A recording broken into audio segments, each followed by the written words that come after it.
धरण्याची जी वेळ आहे यात आणि या तुमच्या टेक्निकमध्ये खूप मोठा बदल आहे. आणि आमच्याकडे जो अवास्तव खर्च होतो त्या खर्चाला फाटा देऊन तुमची ही जी पद्धत आहे ही खूप कमी खर्चिक आणि उत्कृष्ट आहे.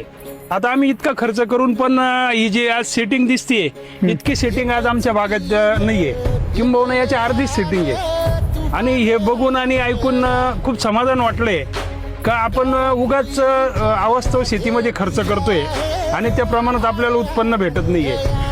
आणि आजकाल होतं काय की शेतकरी अवास्तव खर्च खूप करतोय आणि त्याला अपेक्षित उत्पन्न न मिळाल्यामुळं नैराश्य असू द्या किंवा कर्जबाजारीपणा असू द्या या गोष्टी आज शेतकऱ्यांच्या जीवनात घडत आहे.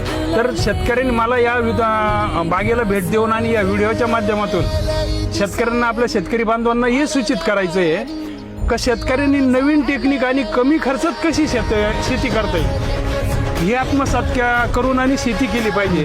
त्यासाठी आपल्याला घर सोडावं लागणार, गाव सोडावं लागणार, सोशल मीडियामध्ये वेगवेगळ्या माध्यमातून आपल्याला माहिती संकलित करून त्याची अंमलबजावणी करून आणि त्यानुसार शेती करावी लागणार आहे. नक्कीच असं जर केलं या आजच्या तरुण पिढीने नक्कीच शेतीमधून फायदा आहे. मी हरिभाऊ महाजन येवल्यावरून आलेलो आहे. खास या पंढरी फार्मला भेट देण्यासाठी मी आलेलो आहे. खूप दिवसापासून मी सोशल मीडियावर पंढरी फार्मचे व्हिडिओ आणि त्यांचं टेक्निक बघत होतो, पण आज प्रत्यक्ष अनुभवण्याचा किंवा बघण्याचा योग आला आणि ते बघून मला खूप समाधान वाटतंय का त्यांची जी टेक्निक आहे ही नक्कीच शेतकऱ्यांना दिशादर्शक आणि मार्गदर्शक ठरेल.